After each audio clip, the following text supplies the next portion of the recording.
All right, everyone. Welcome today. I've got a real treat for you. So, here we're actually going to start off a new interview series where we are talking to successful massage therapists, successful massage therapy coaches, consultants, just really anyone who's out there either killing it in their own practice or they're helping other massage therapists kill it for theirs. So, I'm super excited to have here today Angel Yalkin. And so she is in El Paso, Texas, Fort Bliss to be specific, and her practice is Battle Ready Bodywork.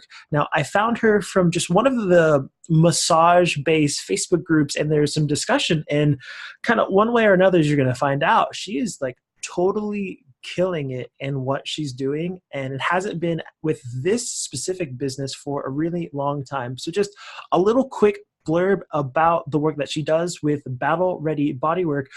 Well, she specializes in military clientele, and that means just having a deeper understanding of what our soldiers are going through on a daily basis. So, thank you for sitting down and doing this interview. I'm super glad to have you. Yes, awesome. Thank you so much for having me. It's an honor and a privilege. So, kind of just tell me, I've got the little blurb, they know just a little bit about you, but just big picture, tell us like your story and like your story through massage. Yeah, for sure. I am an Army wife, active duty. My husband's active duty military, and we have three children. One of our children has special needs, and if you can imagine, if you know anything about, military life, you're basically moving every 2 or 3 years, and you are at the whim of your soldier's schedule. And then also having children who have additional needs. I am unable to hold down a regular job. So I knew that I needed to, if I wanted to work, that I needed to find a career that would allow me to set my own schedule. Body work is something that has always interested me just because I used to go get massage and I love it. I know what it does, for your mind, for your body, and just how it refreshes you. I had the opportunity through the military, actually through a scholarship program, to attend massage school. So I did that after we PCS'd here to Fort Bliss. And I knew right away that I was made for this. Like, just in school, I'm like, okay, I know that this is going to be a great thing for me. When we went through the business class, I already had it all down. I knew what I wanted to call my business. I just had like a vision, which I think is so important for massage therapists to have that vision and then to just relentlessly execute it. So I graduated, and of course I was a little bit of an overachiever at my school. Um, my, my, my anatomy and kinesiology teacher took a liking to me. And when I opened up my own business, originally I started off doing mobile, which comes with its own challenges, especially because I'm targeting specifically military clientele. There's a lot of like red tape as far as doing mobile on post. You have to fill out a lot of permits with MWR, and you can't go to the barracks, and there's all these rules, right? So starting mobile was a disadvantage for me. And my anatomy and kinesiology teacher saw, a need and offered to sublease her office. So that's kind of where I'm at right now. I just opened my business in January, and I sublease the office from my wonderful colleague and former instructor. And it's really just been able to take off.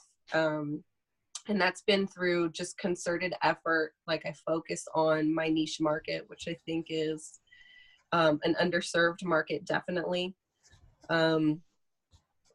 It Not a lot of soldiers know about massage. About 90% of my clients have never had a massage before, or there's tales of being deployed and them getting whatever type of massage they offer in Okinawa and places like that. So a big part of my practice really is education, dispelling myths about massage, educating soldiers as to why it benefits them.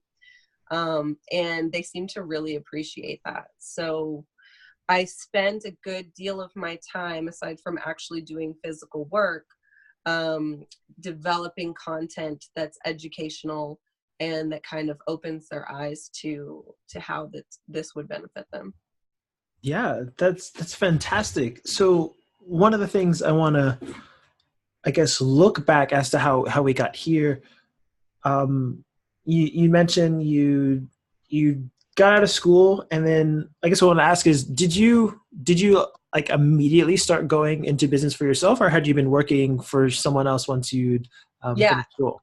absolutely. Well, like I said, like I can't work for somebody else. It's, you're between a rock and a hard place when you're a military spouse. A lot of us end up, like selling doTERRA and LuLaRoe leggings, and like, and no offense or no disrespect to those women who are hustling in that way. But our options as military spouses are extremely limited, um, because our schedules are just nuts. Yes, I went into business for myself immediately. So I kind of got thrown into being basically unemployed for the last however long, to running my own business. So there's a learning curve, definitely. But I'm the type of person, like, if you have the drive and the motivation, you can make it work for sure. Yeah, that's great. So I mean, you're put in a situation that between your husband's schedule and just the needs of your children, you've got to be able to have that really flexible schedule. There's other options out there. I mean, some days it seems like infinite. Some days I'm sure it seems like there's none. What was it about massage that really stood out to you and said like, okay, this is a thing that I'm pretty sure, or I feel very confident that I'm going to be able to go into this, and it's going to, check off the boxes, give me the lifestyle necessary, the income, and allow me to have this freedom. Yeah. Um, well, I mean, initially I started just going off this scholarship, going to school, and I don't know, the vision fell into place right away. I know, being a military spouse, like, we're just one of those, kind of very patriotic families. And my passion is serving this community, the military community. So whatever job that I had, I wanted to be in the capacity to serve within the military community. And going to massage school, I instantly just saw that area, that place, that need that I could fill. Um, so for me, it was just a no-brainer. It all just kind of fell into place. I mean, I don't know. No, yeah, that works. I totally understand. Some things just happen the way that they do. I think if people have like listened to some of the stuff I had before, like I do marketing and I work with massage therapists now. It was really something that I've been doing marketing for some other types of businesses, and just kind of like here and there, nothing really serious. And when I went full force with it, the first real regular client I had was a massage therapist, and I left that. I did like medical for a while, but it's just really interesting where honestly, when I was going into saying like, I know that I want to serve businesses. I love people who are like taking control of their own destiny in some way, shape, or form, and like those are the people that I want to help. And it was a place that I know for me that like massage I kind of fell into, and then it turned out like didn't really know what to expect. There's just an area that I'm pretty sure that I can help people, and I got into it. It was like, oh wow, one, I could really make an impact, but these are just some really cool people to work with. Um, Yeah, it's a whole sea of entrepreneurs, like yeah, that's a pretty awesome. Yeah, absolutely. So now, what did I'm really curious? One thing with anyone, anytime they're working for themselves, like you mentioned that first you did the mobile massage, and that was just very, very difficult due to the bureaucracy and everything you had to go through. But just generally speaking, I mean, we're not that far out, I guess, but like the first 90 days, like you finished, you like did this process start a little bit before you officially had your license?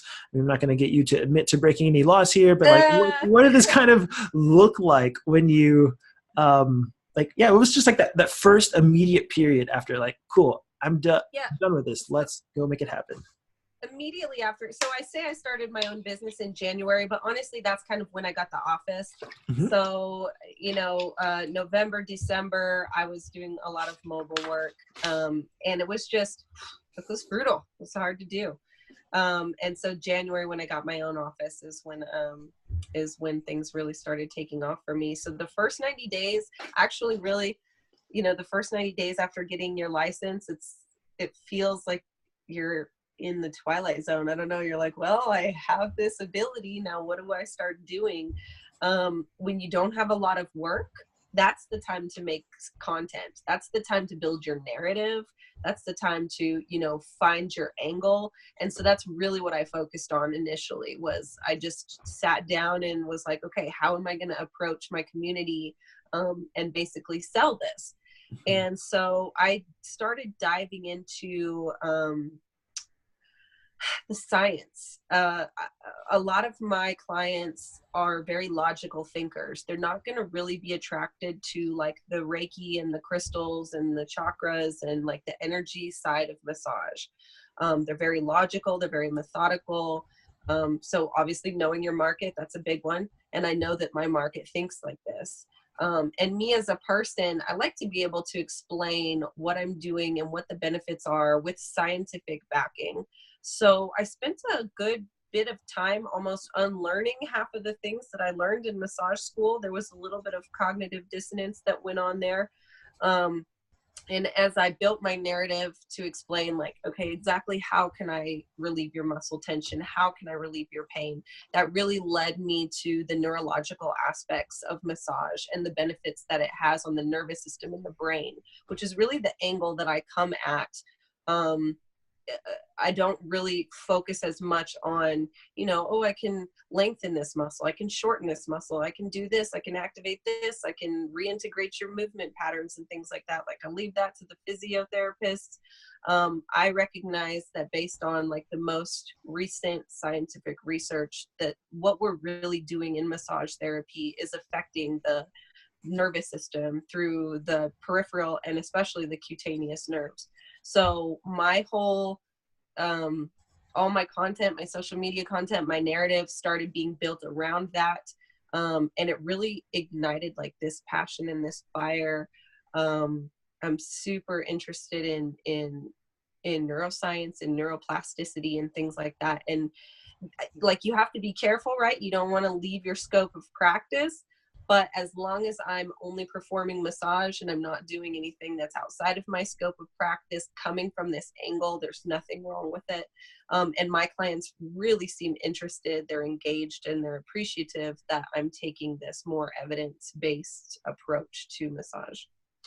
Yeah, I think that's really great approach. And I mean, I never want to knock anyone's business. I know for myself, when we're taking clients or we're working with people, not so much it's easier. It's just if someone's on like the energy side, it's the amount of work I think it takes to be able to get clients in, like now, not from a practitioner point of view, from a business point of view, which is a very different set of challenges where you've got people who just like don't believe in it.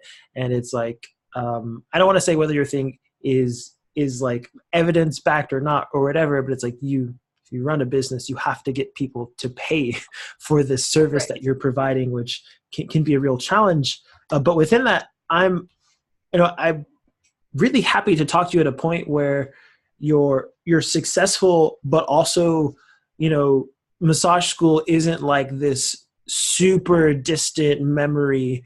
It's like kind of slightly like in the rear view mirror still. So when you mentioned unlearning the things that you were taught in school from a practitioner standpoint, from a business standpoint, what were those things that you were having to unlearn and then go relearn anew? Well, there's a lot of things like trigger point therapy. I mean, I would refer to it as trigger point theory, because these are elusive things that don't really exist, but at the same time, it's a subjective experience. So like when they teach you in massage therapy about trigger points and where they're located on the muscle and how to release them and how long to hold and things like that, it's like, these are things that I had to kind of go backward and find the scientific evidence for. And honestly, it's more of a subjective pain experience, right? Pain is something that is experienced by your brain. And it's true that therapists and clients can feel these areas on the muscle that maybe have like latent pain or referring pain or things like that. But objectively, you can't dissect a muscle and find a knot. You can't dissect a muscle and find a trigger point. We don't break up adhesions. There's just a lot of little things that are great talking points, for therapists. And I think they've been using them for a long time. And it sounds really good and it's easy to sell. And for me, like, without knocking anyone else's practice, for me, it was hard to sell something that didn't have science behind it. I felt almost like I was being disingenuous. So those are just a couple of examples. I would really have to go and rack my brain to think of all the other things, but basically just shifting from a muscular perspective to a nervous system perspective for me just helped. It helped solve a lot of the cognitive dissonance that I was experiencing, when reading the research. Yeah. So when it came time for getting clients, it sounds like a lot of pieces started to fall into place. You'd already had an idea before school was over who it was that you're going to serve. I think proximity probably was something that helped a lot, knowing that this was a group of people that is going to be around you. Just what were your thoughts? I mean, you could have just as easily finished massage school and then decided to go with like office workers or just anyone else.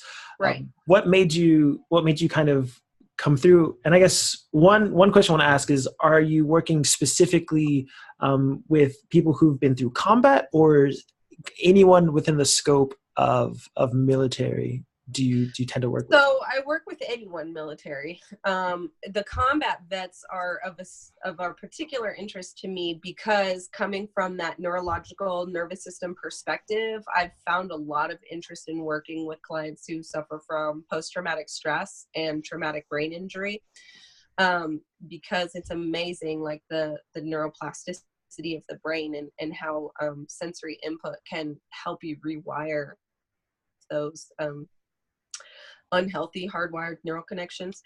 But I knew, and my advice to other massage therapists is like, serve where your passion is. So like, if you're a massage therapist who was a former dancer, like go into that niche, like serve dancers, go specific. Like, people think that you're narrowing down too much to serve just one niche of people, but you're really not. Like, you could be extremely specific in who you want to serve, and you can make a great business out of it. And in fact, you're going to connect more with your clients because you're only serving them.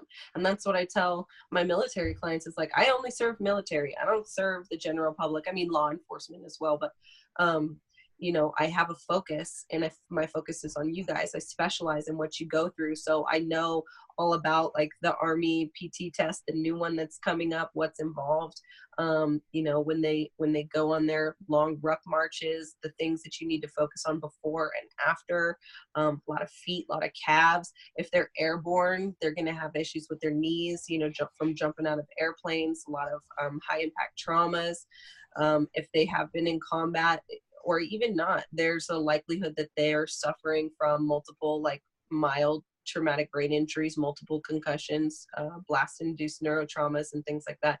So specializing in your market, but finding your market is as easy as looking inward into yourself and finding what you're passionate about. Like I said, I had already known I want to serve the military community. It doesn't matter if I'm a massage therapist or if I ended up working in a daycare, that might have worked out for me, or anything like that. I knew I wanted to serve military. So if you already have something you're passionate about in your life, it could be video gaming, it could be rock climbing, it could be anything. And then just turning your profession into something that you're passionate about, on the side as well. And I think that's the way to stay satisfied and find the most fulfillment in massage. I love that answer. I think that's really fantastic. It's a process that, as I record now, I just started a new program where we're helping massage therapists come through, and from a business point of view, one of the things I realized that more often than not has separated people who are doing really well and people who are not is that they have this insane clarity on who it is that they're going to serve. Mm-hmm. And whether it's come from within, whether they fumbled around, whatever it is, they have this clarity. And just like you said, that it doesn't cut off any opportunities. In fact, one, you speak the same language as the people that you serve, which I don't think people realize how far that goes when a client can comes to you, they know that like she gets what I'm going through and she understands me. And on top of that, I'm sure that you get lots of referrals because they all talk to each other about the amazing experience they had, what they've been helped with, and people don't, it's not like people don't talk to each other, but when you stay within one community, those communities tend to be tight knit, and it's very easy to, take a handful of clients and now be really well known across Absolutely. the entire That's how you community. get those word of mouth referrals, and those are the best kinds. You get the best clients from word of mouth referrals. So yeah, for sure. Absolutely. So when it came time for marketing, you mentioned a little bit that because in the beginning when things were slower, you had started to build up some of the content. We mentioned before we started recording actually that you weren't on social media at all, and you got on really for business purposes. Mm-hmm. Just what are some of the different things? Now I imagine it's probably really fueled by word of mouth, but like what are some of the different things that you've done or you're currently doing to find these people? Yeah, so definitely it helps. Okay, so it helps that I'm ingrained in my community already, which is why I say to the massage therapist to just serve where you're already passionate. If you're into CrossFit, like serve there. So that definitely helps. Word of mouth definitely helps. I did do a couple Facebook ads, and honestly, I didn't see a lot of return on investment on Facebook ads. Now, I'm not like we touched on. I was completely off of all social media for the last 7 years. I'm an extremely private person. And I also just think that the internet and social media has really changed the way that people interact and live their lives. And so I just kind of wanted to get grounded and go back to like real human connection. Not that that doesn't exist. Now that I'm back online, I realize like you can make real human connection online. There has to be a balance though. But so Facebook, when I came back, so I left Facebook in 2011, it's 2019 now. And when I came back to Facebook, it was a completely different platform, and it wasn't as lively as it used to be. So in my personal opinion, I don't find a lot of return on investment from Facebook. It just feels kind of dead when I log on, and everybody's just kind of like you'll have like 6 friends that post all the time, and then the rest of your friends are like not even online. So I actually switched over to Instagram, and Instagram has really, I think, replaced Facebook in the sense of there is just a great interaction. You get a lot of interaction on your posts, on your ads and things like that. Reaching out to people and being genuine in your interaction. So I've seen a lot of massage therapist Instagrams, and they're very the typical thing like, hey, come in this weekend, we're having a 25% off sale, book in advance, this and that. It's a lot of like call to action without any why and without any like humanity behind it. Like, who are you? Like, what's your story, and what do you offer, and why should I come see you, and why is this important to me? And so I think that's where some people make their mistakes.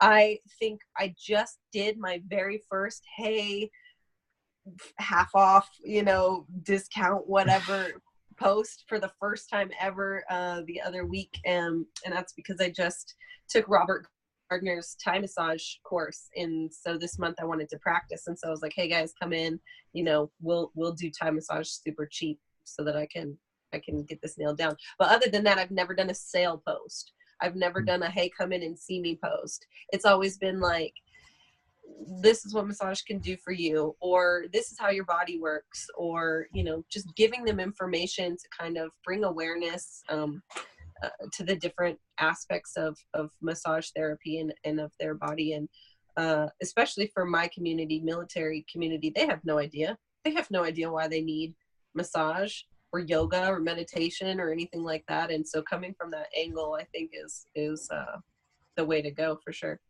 Yeah, So I would say, yeah, Facebook. I think there's a weird irony. I spend well, between my own money and my clients, I spend lots of money on Facebook every month. Like easily, Mhm. some month it's like 10,000 a month in ads. Oh, shit. But it's Okay, I don't know if but I could have made it. well, Maybe I if I mean, did, I'd be more successful. well, I mean, it's not just my own. It's a matter of I say I've spent, but it's like my job is to. You would think bankers are the people who manage people's money, but also advertising people manage other people's money. So, spending lots of money per month, and it's so funny that despite the fact that I spend tons of money on Facebook every month, as a user, um, I don't use Facebook near as much. Actually, I have it not on my phone. I have the thing blocked, and I would agree. I think for paid social media, I mean, Facebook and Instagram are kind of the same thing now. But for organic social media, I keep telling people now that like I know that I say that I do Facebook, but I do Facebook ads. If you want Yeah. organic social media, like really Instagram is the place now where people are connecting. That or Facebook groups is like I mean, that's how we got connected. It was like via Yeah. a Facebook group. That's the other place where the action's happening. Yeah. But Yeah, so definitely, I mean, if you joined a Facebook group in your market niche, like that would be a great strategy, because exactly, Facebook is great for groups because that's a dynamic that doesn't exist on Instagram. So where that one's lacking, Facebook is the way to go. And between the two Facebook ads that I've ran, so I've only ran two, okay. One was a sale, like a call to action, like a hey, Valentine's package, whatever. And then the other one was like, did you know that massage could help you with your PTSD? And there was a huge difference in between those two. So even with Facebook ads, for me, it's been better to go the education route. Like offer value to people first before you try and get them to like spend money on you. You have to give something. Yeah, absolutely. I like that, just I'm going to check out your Instagram after this. I'm really sure. Oh, yeah. Oh, I'm ashamed that you have it. I know. Well, so I pulled up your Facebook. Well, I was trying to search it up right now. And I It's don't want to. BRB Massage. Yeah. That's why. So the name of my practice is Battle Ready Bodywork, but I abbreviated it to BRB so that it's easy for people to remember. Yeah, that would be why I couldn't find it. BRB Massage. At BRB Massage. What was I going to say with that? No, I think what's great is that I just see so many therapists that are like you do the middle well in the right way. And what I mean by that is I either find I think Scott Lindquist, he's online a lot. He said it like, I think he's maybe said it the best of like the poor healer, like I'm helping people, I have to do all this. And they have lots of poor attachments with money. It's either that, and they just like don't know how to take content and make people buy their services, or it's like a whole page of ads. And it's the same thing of like, I don't know, I tell people like, imagine if you picked up a magazine and every single page was an advertisement. There's like, which is what they are nowadays, and that's why I don't have any magazine subscriptions. Yeah, it's like you'd pick this up and put it down immediately. So now I've got your because I was typing about Battle Ready Bodywork Instagram, but BRB Massage. That is why I could not find it. So people can check it out at BRB Massage. Yeah, I've got it pulled up here. So yeah, you've got a lot of posts that's just like you're talking, you're showing some things that work for people, and it's not 100 posts of, hey, buy today because it's 50% off, which I think is really good. And you've got a really clear value of, I specialize in drug-free pain and stress treatment. That is something that if anyone could take anything away, just like the clarity you have, I am convinced that whether Instagram existed or not, like whatever existed, the clarity that you have is probably one of the biggest foundations to like you being not just a good practitioner, but like actually getting people to come see you because you can clearly articulate the value that you provide and who you provide it for. And I think just a lot of people miss the mark on that. They don't really know like what they do, who they do it for. So I'm probably gonna. Thank you. Thank you. Well, Like I said at the beginning, having a vision, like, I mean, you can close your eyes and imagine your best life as a massage therapist, right? And that's what you should go for. Like the people that come up into your mind, like when my clients come in, so for a very short amount of time, I was taking non-military clients because I mean, obviously my business is so new. I kind of just want to get anyone in the door so I can make some money. And I quickly learned that like that's not worth it for me. Because I would have clients that I just didn't enjoy working with.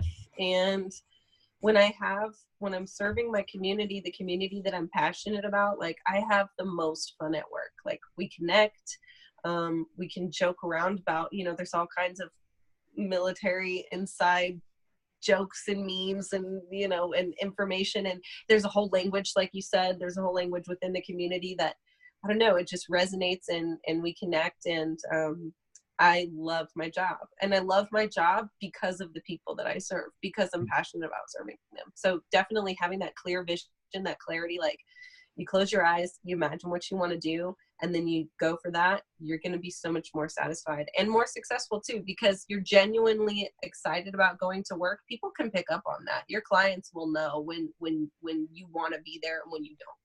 yeah. So two things I wanted to ask about.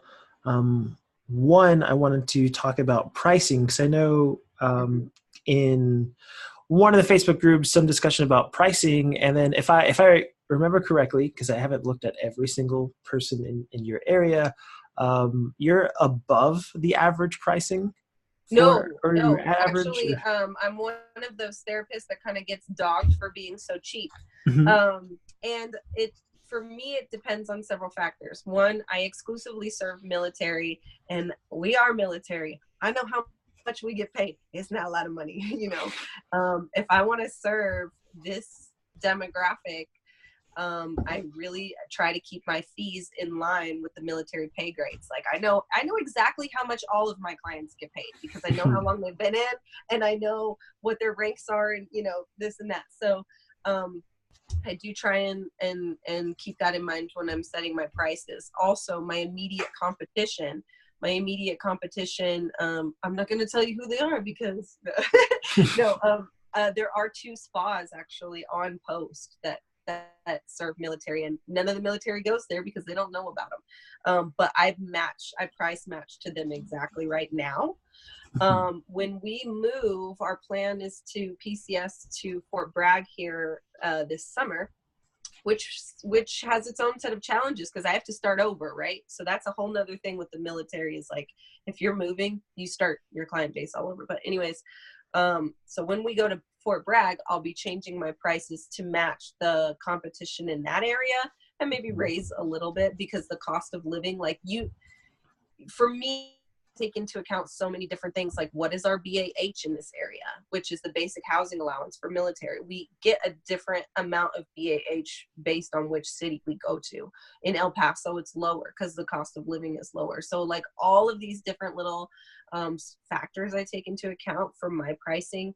I'm definitely not super expensive because of that, but I don't underprice my stuff so that I can't make a living or that I'm not comfortable at the same time. You know what I mean? Like you definitely don't want to undervalue yourself in this industry. Yeah, absolutely. No, that's a really good point. I think that's the thing that's more important. It's so easy for people to get caught up in like what's the actual number, but saying you're not just like randomly way off base making numbers out of thin air. Like here's based on who I'm serving, you know, competitive analysis, and then saying, okay, what I need to live is different than someone who's out in the private life, someone who's out in a different city, like is just a totally different sort of situation. Or if it's your sole income too, you know, like this is a second income. So yeah, you definitely want to take that into account. Don't price yourself out of house and home. You know what I mean? Like, yeah, absolutely. More than that. And in terms of the number of clients that you started to see, like I'm more curious in like how, like, I guess maybe like on a weekly basis, like how those numbers change from the mobile and like also taking civilians and then switching in who you serve. Like what did that start to look like, and kind of where are you at now with like clients, like I guess number of clients you see? Yes. Okay. So while I was in massage school, my goal was 20 clients a week. I was like, that sounds, I did the math and second income and this, like, I just want to see 4 clients a day, 5 days a week. Like that would be perfect for me. And when I first started off mobile, of course, it was pretty slow. Maybe it was like 3 or 4 clients a week. That's embarrassing, but it is what it is. And then when I got the opportunity to sublease an office, that definitely started taking off. And then the more work that I did, the more that I got exposure on Instagram, the more that I reached out to people who I knew were in my area. And then I got a couple of very high profile clients in, and they told their people, and, it all just kind of snowballed. So now I'm at the place where I'm working 15 to 20 clients a week already. And I'm what, January, February, March, April, we're like 4 months into my business. So I've already reached the goal that I set for myself in massage school. And I just have to set bigger goals now. Yeah, absolutely. So, one of the things about just military life is also the fact that you won't get a huge warning of when you're going to be leaving. We'll have an idea, God. some sort of idea, but I mean, knowing that the next time that you move, you will more or less have to start over. You will have your skills. You will still have your Instagram. You have like all the social proof. All like, this is who I am. But I guess my question is like, how are you preparing either mentally or financially or marketing or a bit like whatever for, okay, I need to do this over again in a new place? Oh yeah, no, that's a really great question. So definitely, I'm like I'm huge Instagram. I'll say it a bazillion times. So I'm on Instagram connecting with military businesses in that area, in the Fort Bragg area. I'm reaching out to them. I'm finding out what they do. I'm maybe buying their products online because I don't just reach out and network with people to get something for me. Like I genuinely care about my community. So I'm like buying their stuff. I'm engaging on their posts. I'm, sending them messages. I'm caring about what they do. And that's not all marketing. That is very genuine, but it just happens to help as well. So I'm already networking a lot with the people in the area that I'm going to be in. And my vision, what I foresee happening is being just bigger there, much bigger. Yeah. So I'm really excited about it. So I mean, you could look at it with like a negative mentality and be like, I did all this hard work to get all these clients and now I have to start over. But when you're in the military, dude, like you cannot adopt a negative mindset. That will just set you in like this vicious cycle. So looking at it as an opportunity to meet new people, to network. I'm super excited about it. And yeah, I've already made so many connections. So definitely that genuine interaction, that organic social media, that's the way to go. Like how else are you going to do it? That's the way to do it. So I want to dive into that and ask, when you say connecting with these other businesses, Mm-hmm. Are you just like following them and then DMing them and saying like, hey, this is who I am, let's chat? Mm-hmm. Yeah, so I'll follow them. When I see something come up, like from their post that resonates with me, I'm sure to, mention it, to start a conversation about it. Obviously, when you're in a genuine conversation with people, they are going to want to know more about you. You want to know about them, they know about you. So the subject comes up. They end up looking at your profile and what you have to offer on your Instagram account. And naturally, they're curious, especially with like I said, the kind of unique angle that I come at massage with. People are always like, I've never heard anybody talk about massage in this way. Like, tell me more. And it kind of builds up an excitement for them, to come see me. Or with other businesses that you can partner with or barter with, like, hey, I can do free gift certificates for your customers if you want to, promote me in this way, and I'll help you this way, and you can do events together. Like, yeah, you can just start tossing around ideas. I don't know how to explain genuine connection. Just gotta be real with people. Yeah. Yeah, absolutely. I mean, I think one of the things with genuine connection is, being genuine, just being outright with your intentions, and hopefully you have good intentions to begin with. I think a lot of times, like for myself, I do a lot of B2B outreach, and there are times where I'm just like, hey, I want to get to know you because this is the thing I want to do. Maybe I want to form an affiliate partnership one day, or maybe I want to, like, I hope that we could potentially do some business together, whatever. Not trying to like sneak through the bushes and jump up and surprise them or anything. Just like, this is my genuine intention. Or if it's a matter of, I think that you're just a cool like business, maybe we align. I don't even know there's a potential, but I think we might align. And being like a real person that you might be, I would say at a party, but people are fake at parties sometimes. Yeah, not in my party. But you know, just like, you know, or like just if you're having a conversation with someone, like just have a normal conversation. But the thing I want to highlight with that is just, I mean, really what that is in one way, shape, or form, I see that as like direct sales, which gets a negative rep, but it's still a matter of like direct sales combined with networking that I think people are afraid to do. There's so many therapists who are like, I don't have any money and I don't know what to do. And it's like, you have like this, for the people who have video, you have this like super amazing tool in your hand, the thing that you watch cat videos and argue politics could be radically changing your business if you would just go and use it. And I think that's just like, I mean, that took you probably typing in a hashtag or a location and just kind of seeing who's there and then sending out a couple messages. And or like I find some really good accounts and I see who they follow and then I follow who they follow. You know what I mean? Like you just go down the rabbit hole. Yeah, exactly. You know, I mean, I don't use my Instagram for business anymore. I did with the last business I worked with, but like there is like, for me, there is a point. Out, man, you are missing out. I'm going to get back to it. Once I have my Facebook group in a place where I feel like it's like self-sustaining, then I'll go add another thing. I recognize that I'm missing out.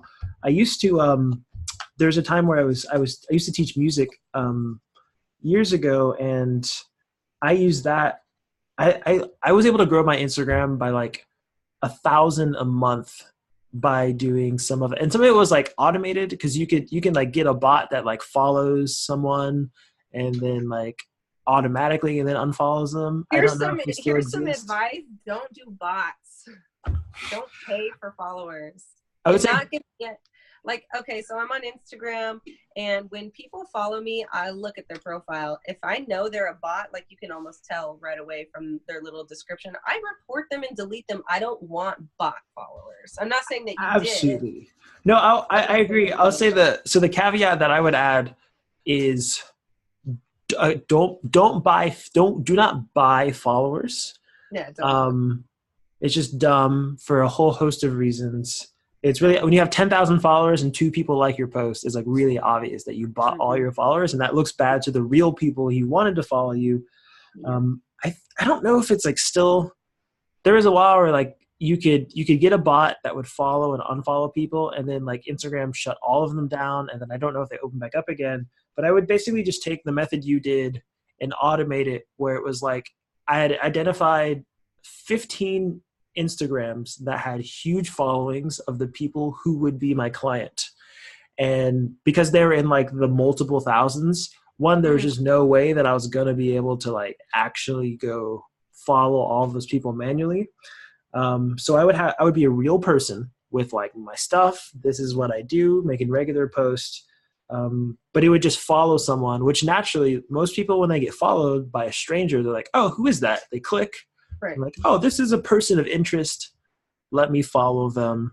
Definitely do not do the automatic comments. I always joke with people that you're going to like get a comment on like, you're going to say great photo on someone's dead dog. And I watched that literally happen and like the person blow up because like, how dare you post on this thing? Oh my God. That really does happen. So don't do that. But all to underline that, one that most massage therapists are massively underutilizing Instagram as a free, effective place of social media, and you can reach just about anyone and use it. Yeah, and you know, I do want to speak on that again, just because, like, I think for your business, since you are a business reaching out to other businesses, and maybe there you have hundreds and thousands of people that you could follow, and you would automate the process that I'm doing organically. I would never do that. I'm never gonna automate anything on my Instagram. It feels like a betrayal. Like, I care. This is my community. Like, I care about these people. I'm not gonna go. I don't, when I add someone, when I follow someone, like, there's plenty of really big accounts that I don't follow. I don't agree with, like, what they're posting, or maybe they'll post like way too many memes about autism, which is kind of a thing in the military. And I have an autistic kid. I'm not going to follow you just because I think I'm going to get something out of it. You know, I'm very particular about who I follow, who I let follow me. And I think people can appreciate that. That's just part of being genuine and being genuinely engaged in your community. Sure, I could have hundreds of thousands of people, you know, accounts that I'm following, but no, there's just some, like, I don't need all of that. Like, you reach the core people that you want to reach, and from there, that's where word of mouth spreads, right? That's Yeah, when they absolutely. start reposting your videos, and they start reposting your content, and then more people follow you. And so I don't know, I would just be careful, depending on what business you're in, depending on what market you're targeting. I would be careful with automating anything, because you do run the risk of looking like you're not being genuine. Absolutely. What was I going to ask Or no, I next hear you within furiously that? scribbling. And Like, I what was are you like, writing? Tell so, me. oh, it's really funny. I take notes anytime I do this for like things I find interesting, and then Mm-hmm. if I'm honest with myself, I almost never open them again. I would take like really detailed notes, like anytime I interview someone, I just sit down and talk with them, because I'm like, oh, that's really good, that's really good. I might want to talk about that later, and then I at least look at it when I'm like, oh, let me go back to this point so that I don't lose it. Gotcha. But yeah, that's just what I do when I sit down with people. So I wanted to ask, just along this process, I think it's just really cool to talk to you now at a point where you haven't like been practicing forever and ever, but you've hit the goals that you set out for yourself. Is there any advice or information or anything that you'd wish you'd known earlier, either straight out of school or while you're still in school? Um, Not really anything that I wish I'd known. I think some of this is going to have to do with, like, some of your measure of success will have to do with your personality type. I'm super independent. I'm super driven. I'm super creative. I set a vision for myself and I just attack it with passion. And I think if you have that, which maybe could be learned, but probably not, that's just kind of like an intrinsic trait in some people. If you have that, there's really nothing. You have that, and then you pick target market, like, you're gold. Like, you're going to be able to do, you know, all kinds of things. You just might need a little bit of tweak on your strategy, which would be, you know, create content that's valuable, and hone down on your target market, genuine, build community, provide value, engage in a genuine way. Like, you're gonna kill it. I think that's fantastic advice. I think the only question I would have left then is just sort of open ended of who knows who's going to watch this or listen to this. I hope it's lots of people. I really hope that it's massage therapists who are at a point where they're trying to figure out, maybe they're stuck and either they don't have the clarity or there's just something's happening that they're not growing as fast as they want to or where they want to. With that context of that's probably who's listening, do you have any general words of advice? It could be about marketing, could be about business, could be about life, just kind of your opportunity to, hey world, here's what I suggest that you do or check out. Yeah. Do something that sets you apart. Like, there's, just like with anything else, there's a world of people out there that are just like you, doing the same things that you are. But that doesn't mean that you don't have the ability to be the best. You can absolutely be the best in your niche. Become a thought leader, like, research and build your narrative and put out things that are novel to people, that really get them thinking and really get them talking, and just generating like a buzz around you. But most of all, like, be passionate about what you do, stay passionate about it. And if you're not in a place where you're feeling satisfied or like personally fulfilled, you need to move out of that place, and figure out what is it that's going to make, like, set that fire underneath you again, whether that's changing your market, your target audience, or switching up your methods a little bit, taking a new continuing education course to kind of breathe some life into your practice. I just think that passion is probably going to be, for me, passion is the number one thing that drives my success. That's what I think. That's wonderful. So very, very last question is, if someone wants to check out Battle Ready Bodywork or otherwise connect with you, where can they go? Instagram. It is literally where I am the most. So you can check me out at BRB Massage, and then my website is brbmassage.com. So easy. All right, perfect. So thank you so much for sitting down, taking the time to do this. It's been a really fun conversation. I hope people have gotten something out of this. They need to go rewatch it or re-listen to it or whatever. And if you're watching or listening somewhere that has a comment section, comment down below your biggest takeaway from this interview. Really interested to see what you have to say, what you've learned. And if you like this, if there's someone that you'd like to have me interview, let me know as well, and I will do my best to see if I can get them on here. So thanks everyone for watching, listening, wherever it is that you may be, and I'll catch you the next time. Bye.